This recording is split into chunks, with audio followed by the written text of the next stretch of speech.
Sauduna adopted him as his son because he never had any. But the man never had any child. Adopted in Zogo? Yes, adopted in Zogo as his own son. So he raised him. He said the man can even speak more Hausa than Igbo. In Okpanam, where he was said to come from, nobody knows him there. Nobody knows in Zogo. So, because he was the arrowhead, that's why they claim he's an Igboku. But you forgot that Igbos were the helm of affairs during that period. So how can they do a coup against themselves? Go and check. This Unebu, who was the Amore chief, he refused to give them arms. That was why they killed him. He refused to open the Amore for the coup plotters. He refused. So how can the Igbo man who was at the helm of affairs now carry out a coup against himself? And now the Kanu should be discharged and acquitted. Let him go. And not the issue of transfer to another judge. Understand me? So Nnamdi Kanu is supposed to be the prosecutor in this case, while Nigerian state should be the defendant. Because what Buhari did to Nnamdi Kanu was the same thing that he did to Umaru Dikko under Shehu Sheshagari in 1984. And using illegal means to bring people into the country. So it is federal government that is at fault.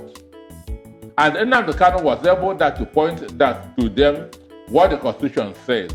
And as I said, what we have in Nigeria is a fraudulent legal system. We don't have a justice system. And that's why the country is where it is at this point in time. And no country can develop under this condition.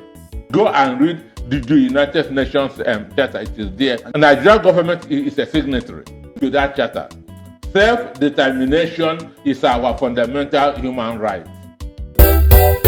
Ọrịa oyiri dibịa ọgwụgwọ ọrịa oyiri dibịa ọgwụgwọ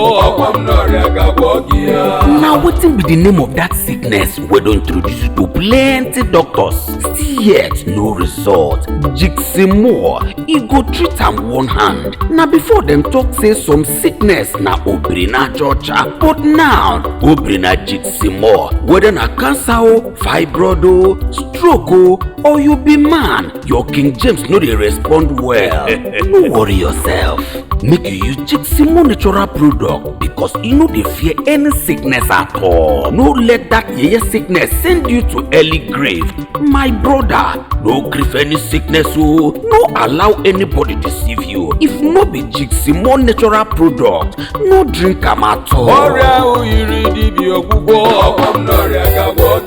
Jiximore, e dey work, we dey see am. Igbo ndị ọ ga-adịrị mma ekene m na-anabata n'oge gwa m okwu na Ogene TV m cheta na aka mbụ nwanne gị nwoke Orinwa Gaddafi Nnayo Jemba aha ndị Igbo efula aha m efula ebula mbata na nketa aga m egbu ya nke maka na ọ dị m ọsịsọ aga m ewere ọtụtụ okwu wee kwugbuo na nketa maka na mgbe ụfọdụ o nwere ndị na-apụta na comment section ha na-asị na m na-ekwu okwu rinne na mmakwa na ọ bụ data ka ha eji na-enene ya ejikwa mee nke a mee nke ọzọ nwanne a na-agwara ndị mitin na-akpa erughị eru aga m eji n'ihi na ọ data ka eji ekiri ya masị ka mmapụ ikwu ihe m kwesịrị ikwu ma ọ bụ ikwu ihe ahụ abụ ihe kwesịrị okwukwu mana ka o si na dị uche onye ọrịa dị abụọ ya eche ebe a ya echekwa ebe a nsogbu adịghị maka na ọ na-abụ ekene onye nyụrụ ahụ ekenekwa ndị nụrụ shi ya na nketa ndị Igbo na-asị na a na-esi n'ushi ahụ anụ ụtọ shi a na-esite n'ụtụtụ mara ụbọchị ga-adị mma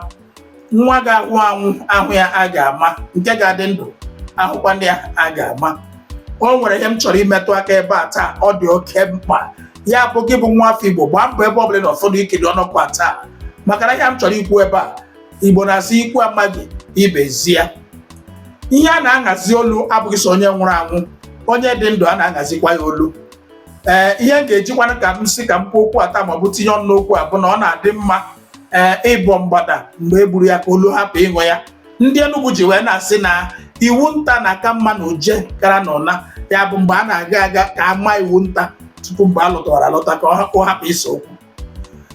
Cheta na mgbe ụfọdụ nna gwụrụ na ihe na-esi n'aha eme, ụfọdụ ndị mmadụ ha ga-aghọtacha ihe nọ n'okwu ahụ, mana n'eziokwu ihe na-esi n'aha eme.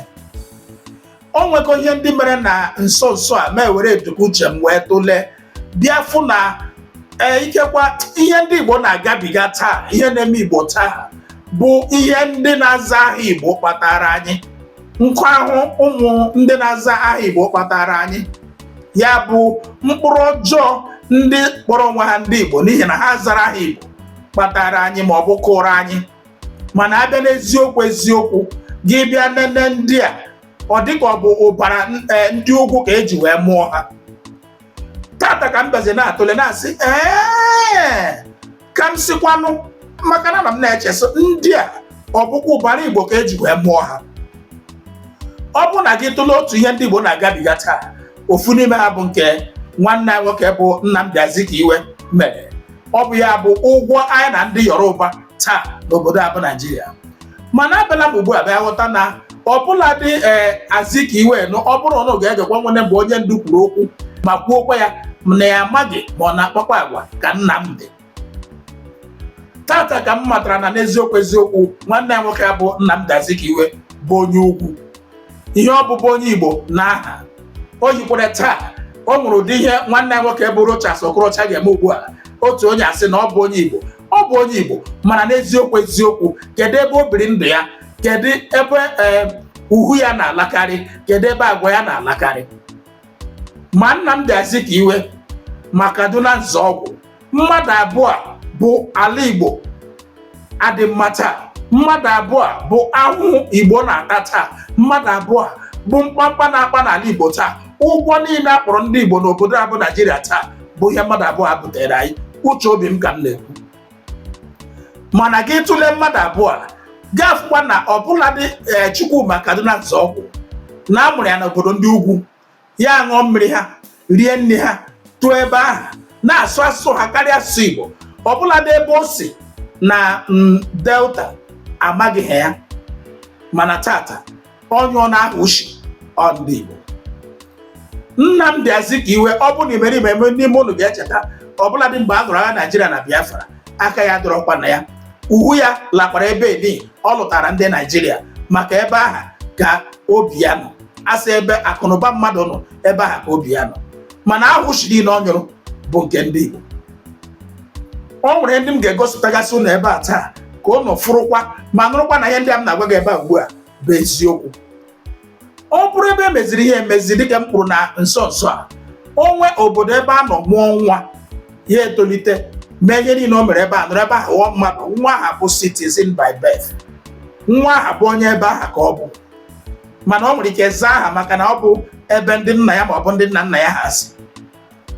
Mana tata ọ dịghị etu ebe a, n'ihi ihe a ndị a mekọrọ eji wee kpọọ ndị Igbo asị taa, butere ndị Igbo aha ọjọọ, mere taa Igbo agabiga ihe niile ha gabigara. Ọbụladị mgbe a lụrụ agha egbuo Igbo niile ihe egburu ndị Igbo, mere nwanne anyị nwoke bụ Dim Chukwuemeka Odimegwuchukwu ji wee tie mkpu sị mba, mgbugbu ọ na-agaghị anọ mmiri ama eze, ya enweghị ike ịdị ndụ fụ na ihe dị etu a na-eme. Mana taata ụfọdụ ndị mmadụ na-ata ya ụta. Onye sị na ọ bụghị ya, ọ bụrụ ya o mee gịnị? Ọ bụrụ gụnwa ị nwere ike ịnọ fụ na ekwuru a na-emekwa ya, na-egbu ndị bụ ụnụ, a na-egbu ha, a na-ebu ha ka ibu, na-ebu ha ka luggage, na-ebulatara ụnụ a na-afọ ha, ga-ekwuru racha mechie ọnụ. Ọkwa ihe dọrọ ya. Mana ka ihe niile a mechara tata, eziokwu abịa na-apụta ihe na ihe bụrụ ndị Igbo kemgbe 10 afọ ole ugbu a abụghị eziokwu. Ka eziokwu abịara na-apụta ihe na-abụghị na anyị amaghị ya na mbụ, anyị machabụ mbụ mana ha achọghị ikweta. Mana ugbu a dịka m na-agwụ na okwu na-aka mma n'ọnụ onye nwe okwu, ugbu eziokwu asizi ha n'ọnụ na-apụta. Ndị nke si ha bụ ndị nke na-ekwuchite ọnụ ndị Igbo, na-anọchi anya ndị Igbo, m gwagoro unu na ihe aha bụ political association ndị Ohaneze, ha mapụta ejiri na-asị na ndị Igbo afụkọ ego n'anya, na ndị Igbo nwere ike iji ego ree nna ha ree nna ha. ihe ha pụtara bụ ikwu bụ na a ga-enye ndị Igbo 10 trillion nye ha apology. Ndị dị ndụ, ndị ma ihe, ndị ga-adịghị adịghị, ndị chọrọ ọdịmma ndị be ha 10 trillion. Ohaneze ndị Igbo ka m juke n'ụnụ 10 trillion ụnụ na-ekwu ugbu a, enye ya ụnụ, kedu ihe ụnụ ga-eji eme? A sịkwa nnọọ taa na gọọmenti Naijiria eweta 10 trillion bunye n'ụnụ ndị Ohaneze, President General ụnụ anata cheki ya, kedu ka ụnụ si eke ya? Ụnụ ga-echeta Biafra veterans, ụnụ ga-echeta ezinụlọ niile bụ ndị emebiri na ala Igbo, ụnụ ga-echeta ụmụaka egburu nna ha n'ala Igbo, ụnụ ga-echeta ụmụ nwaanyị egburu di ha, ụnụ ga-echeta ndị lụrụ agha Biafra nọta imeribe ha n'ime ha nọzi ndụ ọnwụ ka mma, ka ụnụ ọ ga-ekeri ya n'onwe ụnụ na South East Governors. Ndị 10 trillion ihe awụ ihe ụnụ ga-asị nye ụnụ iji metọ ụnụ obi na ihe ọjọọ emere ụnụ. Gịnị eme ụnụ agbadego kwụsị ngwa ebe eziokwu esiri n'ọnụ pụta tata? Ihe ahụ ụnụ kwuru na mbụ 3R ụnụ ga-emezi ya. Ala Igbo niile ụnụ dịrị azụ kemgbe tata a ga-eji ihu ebe ahụ developụ ala Igbo. Nwanne anyị nwoke bụ Nnamdi Kanu eji a ga-ahapụ ya n'ele anya n'azụ maka na ọ bụ good morning tọrọ how are you. Ọwa shia butere mkpọrọmasị na ụgwọ ụnụ kpọrọ anyị mere nwa amadi a jiri sị kama kwado ihe nọ n'ọkụ na-agaghị eghe nkụrụ n'ọhịa ya gwụ hapụ na ya. Ụnụ ekwughị ihe ndị a niile. Ihe ụnụ na-achọ bụ 10 trillion na apology. Ihere ọnwụ ụnụ menwe ụnụ. O wee nyezi ụnụ 10 trillion taa ala Igbo adị mma. Ụnụ enweghị ike imepe ọnụ sị ebe eziokwu a ụnụ anụ na n'ọnụ onye ụnụ chọrọ isi wee nụ ya. Tata ụnụ ga-ederejere anyị River Niger, ụnụ ga-ederejere anyị One River, ga-enwe seaport n'ala Igbo, ka mmegbu na mkpagbu a na-akpagbu ndị Igbo na mba Lagos ka ọ belata. A ga-enwe international airport n'ala Igbo, a ga-enwe railway n'ala Igbo. Ihe ndị a bụ ihe nwere ike ime ka ala Igbo adị mma. Ka ọ bụrụ 10 trillion ụnụ na-anya enye ya ụnụ eji aka ụnụ rụba ihe ndị a ndị fọmfọju agba. Ebe eziokwu ndị a na-abụrụkwa na ọ bụ n'ọnụ sọsọ nwa amadi a mere akwụkwọ dere akwụkwọ dere asọsọ a ka o si wepụta. Ọbụladị obodo a bụ Nigeria, their Police Service Commission ekwupụtala ya nnabata na arụ na mpụ a na-eme n'ala Igbo. Mkpamkpa a na-akpa na South East abụghị ihe kwesịrị ekwesị. Ihe ndị abụcha ebe ụnụ kwesịrị ịgbado ụkwụ mara ihe ụnụ ga na-ekwu. Gịnị emezi ụnụ asị gị tata mgbe ebe ọ sigo otu a wee dị checkpoint niile dị n'ala Igbo eji emega ndị Igbo arụ na mpụ na a ga-ebusasị ya? Ọkwa ihe ndị a bụcha ihe ndị IPOB na onye ndị Nnamdi Kanu nọ na-ekwu na ihe ndị abụghị ihe kwesịrị ekwesị, ọ bụghị etu ọ dị na mpaghara ndị ọzọ. Ihe ụnụ chọga bụ 10 trillion. Mana ihe metụtara human rights violation niile emega na South East, ndị mmadụ ga na-eme njem, ụgbọala pụta asị onye ọbụla si n'ụgbọala lọtuo were ụgbọala gaa ihe dịka 2 poles gafere checkpoint ha ebe a na-eme stop and search. Ejeferesịa ma ndị nne nwaanyị ma ndị nna mmadụ ma ụmụaka, onye ọbụla gaferesịa abịa banye n'ụgbọala ọzọ. Gwa m ebe ọzọ emega ihe a n'obodo a bụ Naijiria na-abụghị na South East. Ọbụladị na mpaghara ndị ugwu ebe ndị bandit na Boko Haram na-egbu ndị mmadụ dịka ọkụkọ, o si otu a wee dị. Ụnụ afụghị ya. Ihe ụnụ chọga bụ 10 trillion. Tata aga m egosikwa ụnụ ihe si n'ọnụ otu nwanne anyị nwoke wee pụta banyere onye ndu Nnamdi Kanu na ihe ọ na-agabiga taa. Amaghị m ma amasị ihe okwu bụ eziokwu ma ọ bụ asị. Uche obi onye adọrọ njọ, mana aga m achọ ka iji anya gị wee kiri ya, ji ntị gị wee nụrụ ya, na ihe banyere hapụ onye ndu Nnamdi Kanu na ọ dịghị onye isi ala obodo Naijiria bụ Tinubu n'aka. Amaghị m ma ọ bụ eziokwu ma ọ bụ asị, mana ụnụ mara asị agwa otu onye fụrụ na be eke, ụnụ ga-afụrụ ya wee nụ ya na ntị ọnụ. Gwazie m ma ọ nwere eziokwu nna ya ma ọ bụ asị. Comment section dịra mụ na ụnụ. Ihe onye ndu na-agabiga n'ala abụ Naijiria taa bụzi ụbarịrị na ebe onye zọgburu ya na-ebe ya. Obodo Naijiria na-emegide ya, na-akụzi nwata ihe si ebekwala akwa. Imerime n'ime ụlọ amaghị ihe kpatara ma ndị Britain ma ndị obodo Naijiria ji wee busa ndị Igbo agha. Ụdị nkụ ndị Britain kwanyere ndị Naijiria eji wee lee ndị Igbo chimemina ha. Tata ụnụ ga-anụrụ ya n'ọnụ onye ndu Nnamdi Kanu. Na-atụfughị oge agwara m ụnụ na aga m ekwu ọtụrụ okwu na nketa ka m gosi ụnụ ihe ndị a ka ụnụ ji anya ụnụ wee fere ya. Now wetin be that sickness we don introduce you to plenty doctors yet no result. Jiximo go treat am one hand. Now before them talk say some sickness now brina jocha, but now who brina Jiximo? Whether na cancer o, fibroid o, stroke o, or you be man, your King James no dey respond well. Use Jiximo product because you no dey fear any sickness at all. No let any sickness send you to early grave. My brother, no grief any sickness o. No allow anybody deceive you. If no be Jiximo natural product, no drink am at all. Ọrịa oyiri dibịa ọgwụgwọ. Jiximo ga-agwọ gị ya. Ọrịa oyiri dibịa ọgwụgwọ. Ọgwụ n'ọrịa ga-agwọ gị ya. Jiximo, e dey work with the Siam. I love the fact that some Yorubas actually agreed that Awolowo did what he did because Zik betrayed him first. But I want to say this. Zik was not born in Igbo land. And Zik's mission was not same like Ojukwu. Zik never participated on this war because why? The dream of Zik was to become the president of Africa, unite Africa as a whole and become the president of Africa. More or less like he's not an Igbo man because a man that was born in the north thinks like northerners. And so when that war broke out, Zik never participated on anything. But if the person is telling me that the reason why Awolowo said to go on, you can't be fighting people and be feeding them, was because Zik betrayed him. That is their business, but it is a fact that that strategy of Awo brutalized over 2 million people. Now between him and his God. Another thing I want to say is this. A lot of people will say, hey, now they say they want to create Biafra and they are bringing deltas. A black scorpion, where is he from? Is he not from Asaba? Is he not a Delta Igbo man? What of Philip Effiong, who is second in command to Ojukwu? Is he not from Akwa Ibom State or from Calabar? Are they not Biafrans? You see, when I see somebody like a Biafra, a civilian who don't wound, they talk, I go they laugh because why? When people don't know their history, they talk anyhow. Ojukwu never started a war. When they brutalized all the Igbos in the north because the coup took the life of Sultana of Sokoto, the Fulanis vowed. It's in a book that I read there that 1 million Igbos will be killed for one man. Just for the death of one man, you will brutalize 1 million. So you said if Ojukwu is a Yoruba and they say such word to Yoruba people and they brutalize them in thousands, that he will be watching. Or if it's an Hausa person that Igbos do the same to, maybe you brutalize, up to thousands of people like that because they killed one king or one Eze in Igbo land.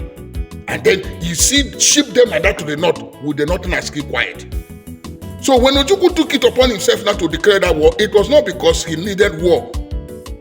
Who will stay and watch his people slaughtered up to 1 million? 1 million people for killing one man. Make una dey fear God. Make una dey fear God. You know what I want to say? This war is over. Though actually, psychologically, they are still fighting it. But I can see in all round, upon the way they brutalize the Igbos, look at where there is no any country, there is no any village, there is no any town, there is no any place in that they will not see Igbos. So what is it telling us? We Igbos, God is with us and God is fighting for us. So I'm trying to say, the truth must be told, no matter what. Go on, if you watch this video, we know that what I'm saying is the truth. I will never play the good role on that war. But may God pay everybody according to their work. The Nzogbuku, so-called Nzogbuku, saying they will bring Awolowo to become the head of state. They knew what was going to happen. They wanted to truncate the economic miracle of Dr. Michael. But what I'm telling you are fast, go and investigate for yourself. In the East, you had the fastest growing economy in the whole world, over 40% every year. Britain said no. For us to control these people, we need to impoverish them. Let us introduce this war. And after that, there was the massacre of, as usual, massacre of our people in the north. Ojukwu said, I have to secure my land and my people. They said, no, let's go to Aburi to discuss it. Ojukwu went to Aburi and agreed restructuring. That's something now you're asking for. To tell you how foolish Nigerians are. They're very foolish. That same nonsense you're asking for now was discussed many years ago. Ojukwu sat down in Aburi with Gowon and decided that regionalism was the best way forward, restructuring, going back to who you were, 1963 Constitution, 1963 Constitution. Be on your own and pay tax to the central government, as they have in America, as they have even in Britain. Britain, you have Scotland that is almost independent, Wales, the same thing, everybody is free, but Britain doesn't want the same thing they're enjoying to happen in Nigeria. Why? Ask yourself that question. Anybody telling you about one Nigeria is your enemy. I'll prove it to you now. Ojukwu negotiated devolution, regionalism. The North will be on their own, the West on their own, even Midwest on their own, and then the East on their own. It's the same one Nigeria. On their way to the airport, before they boarded the aircraft, a call came from Lagos, from the British High Commissioner in Lagos to Gowon, telling Gowon not to agree. After having signed the agreement, that same Gowon you're looking at today, God kept me alive so that he can witness the destruction he will bring upon Nigeria. Gowon said no. Do you know all the journalists in Nigeria, none of them have ever gone to Gowon to ask him, why did you say no to Aburi? Aburi was restructuring. None of those agitating for restructuring right now has ever gone to Gowon or gone to Nigeria to say that Ojukwu negotiated restructuring. What happened? They came back and they said no. Ojukwu said, okay, so you want to continue to kill my people all over the place? No. Because of that, I'll declare Biafra. Today, they have brainwashed all of you with the perverse notion and thinking that somehow Ojukwu is responsible for causing a war, when opposite is the case. If not now, that after many years of hammering on this very topic, it has now sunk into the skull of the people that Gowon was the aggressor, not Ojukwu. That's how Nigeria is, always blaming the victim. And we lost over 5 million people during that very genocidal war. They killed over 5 million Biafrans. They wanted to wipe us away from the face of this very earth. But we survived it, and we are here today. Those they gave birth to, they have come. Ndigbo ndewo, achọrọ m ikwu okwu taa, and okwu a na-ekwu okwu gbasara nwanne m nwoke echi bụ Nnamdi Kanu. Enwere ọtụtụ ndị Igbo nwere ike ịpụta taa kwuo okwu anyị aha ntị, ma ihe eji agaghị apụtakwa okwu bụ wepụta okwu ụmụaka ebere blackmail sobe ha na vidiyo ikpeazụ m mere gbasara Nnamdi Kanu. Ekwuru m okwu sị ka meet the National Security Advisor. Enwere ihe m kwuru tụnye n'ime ọhịa mgbe kọpụta sị na ntị na ọ bụ security issue na ọ security issue ọ self-determination. Mmechi ọnụ m because ejiri m onwe m wee mara ihe m na-ekwu. Ndị na-agata agasịa na m ya, agasibichara m ya. Anọ m na prison for 2 good years. Onye bụ kesi m n'isi mgbe abụọ Senator Chukwumerije. May God bless him, bless his soul. May he rest in perfect peace. Asị na Chukwumerije dị ndụ taa, otu anyị asị na-eme awụ otu ọ gara esi na-eme.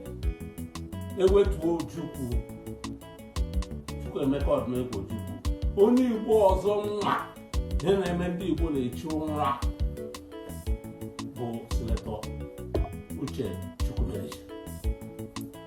Ya bụ kesi m n'isi ụka ahụ.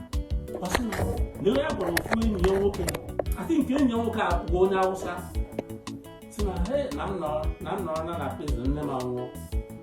Enyi ya nwoke asị ya, ị kakwara ga-agwado National Security Advisor. Ya sị ya mba. Ya sị ka meet kene ya. Mgbe aha ka ọ gara for the very first time ka meet the National Security Advisor. Ma the bottom line upon her, na ọ sị na a ga-erelease m. Na a ga-erelease sọmụnwa. Nye m 90 days ka m were gaa lie nne m chigakwa azụ na prison. Na kefi ka ọ nọ na-agwa m ya na kefi prison. Ya sị na onye isi ala natahara ka ga-release m sisi gwa my lawyer to prepare bail to prepare for bail for me. Mgbe a na-ekwu ya, my application for bail nọ na Supreme Court. Binta Nyako refused bail that time. Court of Appeal refused bail by the Court of Appeal. Then the bail application was in a Supreme Court. I say, the bail application in a Supreme Court. I said, but now start another one. But that this bail application, now they watch to the Federal High Court, Binta Nyako's court. Now, how Kubuakaga submitted the bail application? No, immediately. Only say Anapata na Abuja. I submitted an court. Msio, yeah, now. You know, Kuta. Although 4 days, yeah, we don't change well. And on one evening, the deputy controller of prisons, in charge of our prison, I've been a window. I said, Chief, congratulations. I said, again. I said, I'm just from a meeting now. My controller took me to the meeting. Now, meeting now for Ndishi. Security chiefs. Now here the guy Makanasia, that for why was around my stay in his prison. Come I told you we on a prison meeting now. Now to his now Ghana and I'm gonna very soon. Yeah, program that evening. 4 days after Chukumelije, so the Chukumelije was remaining. So 1 hour or two. We do have about Obo Abelole, President Yaradua Nata. Here on Nata, toi. Esse Tuziakaya, Kiamo, they were a fresh application. Going at the same court, High Court, Federal High Court in Tayako. In our government for about 1 week or so. Burumka Court, in Tayako. Yeni Naha, National Security Advisor, Utah Oshikuya, Kabintayako Seminar. Angana Ghanaian within 90 days and come back to prison. That happened. One year, Ghana Tokasi home, Binta Nyako. And when her power, she released Ndigbo. As a matter of fact, you man care with you. Tinubu, I'm a release Ndigbo. Unless with the support of the security chiefs and the National Security Advisor. Also, Court of Appeal, they higher than the Federal High Court. Has to go up on Ndigbo. Why can I lap for ya? Or Supreme Court to see Ndigbo. How long Supreme Court see there? Court of Appeal, has to go up on Ndigbo. Agapohaya, Kerundijia. The judge, look at the federal government and I pay a salary. Let you say yourself. I say, herself. The chief judge, I say, continue with the case. Yeah, continue with the case. He's an employee. Chokachoya no. When with the consent of the National Security Advisor. Oh my okay, man. Oh my okay, man. Yeah, not the reason I'm the kind to be Macron, my hawk wire. Security situation in Nigeria not Tinubu na account their corner. No one have okay, man. On the half I said, Uba, then you know the go kill na Southeast. Get it is the only where nothing will happen. He will release him. But only convince him to move up the task now. Kennedy and Ndigbo. When you talk about National Security Advisor, I say, hey, no, what they may be here now, the more hockey. The Court of Appeal Justices to release Ndigbo. I transfer all of them out of Abuja. Think one on Port Harcourt, one on Maiduguri, Borno State. Amadou atụrụ the third one. Still, they compelled the Court of Appeal to rescind their decision, what they said. And when one National Assembly member for last time, what they say, see, Anna, in my hair, case medicine. You know, not an apple and a balconies. I said, the listen, and the can put out the one real. Who know the real, who my who get me? Ndigbo, I don't know. I must say, Ndigbo, of course, release Ria. No. This Meti Alama, of course, release Ria. No. Case release here, you don't know. But I'm not working, case release here. Or the age release here, you will not know Kunoya Hanaya. But the man came out, you don't know anything. You can't provide any solution. Fine, Ndigbo na preach it. They can na court. Oh, here do ya na ka. Oh, so ya wa. Okay, me ma arrest. Me na ebuso ma side over arrest. Me ma arrest. Me very fashion arrest. Me can you Adams arrest. Man Baba release we ebuso release aside the cover. Release very fashion as number 2. Release Gani Adams, number 3. Ndị anyị release them when can see go through the court. Also was Rike get released through the court. Same time ye nne maka na nne m nọ na prison. Na m nọ 90 days nchiri azụ. Ihe ndị Igbo na-apụ iche na Nigeria maka iwu ndị akpọrọ ashị. Mana anyị anaghị aghọta na akpọrọ anyị ashị. Anyị bụrụ onwe anyị bugara ndị agha kpọrọ anyị ashị. The man when there's a national security advisor, I will know when I can meet. So I'm going to meet we can go back governors only. Because all these governors, they cover the security situation in their states. All don't but they care for Johan, getting him and Motana state. That's the rightful person you can meet if really you want Nnamdi Kanu to come out. He convinced Henry today. Ka unu kirichara ya ndị a ọgwa ihe ọnụ fụrụ ọgwa ihe ọnụ dọrọ mana tupu mmesi ebe a pụọ ụnụ mara ma gwa ụnụ na ọkụkọ hapụ kwomkwom onweghị ihe ọ ga-eji wee zụọ ụmụaka ama m na ụnụ fụrụ ozi ndị nzipụtara si n'aka Jiximo ya bụ ọgwọ na ọrịa miracle in a bottle. Ọ bụrụ na ị chọrọ miracle na ihe banyere ọrịa ahụ ị na-arịa ma ọ bụ nke na-arịa onye ịma ka m gwa gị na onweghị ọrịa na-enweghị ọgwụgwọ ma ọ bụ ebe onye jedebere ka ọ madobere gị jụọ ese agwa gị. Ọ bụrụ na gị were ọgwụ apụ ọgwọ na ọrịa Jiximo were nlele ọrịa ahụ ọ naghị mara na ọrịa ahụ bụ bupụta ụwa ya na ozu ga-eso aka. Lekwa akara ekwentị zibata ozi ma ọ bụ kpọọ akpọ ka mara gị karịa ihe banyere ya. Atala m ụkwa jee eze ana m asịzi ka ebe arịrị nwụrụ ya bụrụ ala ili ya. Ụmụ afọ Igbo ka nrie na-adụtụ ọnwa ya ọdụ. Ohaneze ndị Igbo mara na ihe unu kwesịrị nọ na-eme. Stop chasing shadow, chase substance. Ohaneze ndị Igbo mara na ihe bụ topmost priority unu ọ bụghị fọmfọju aba.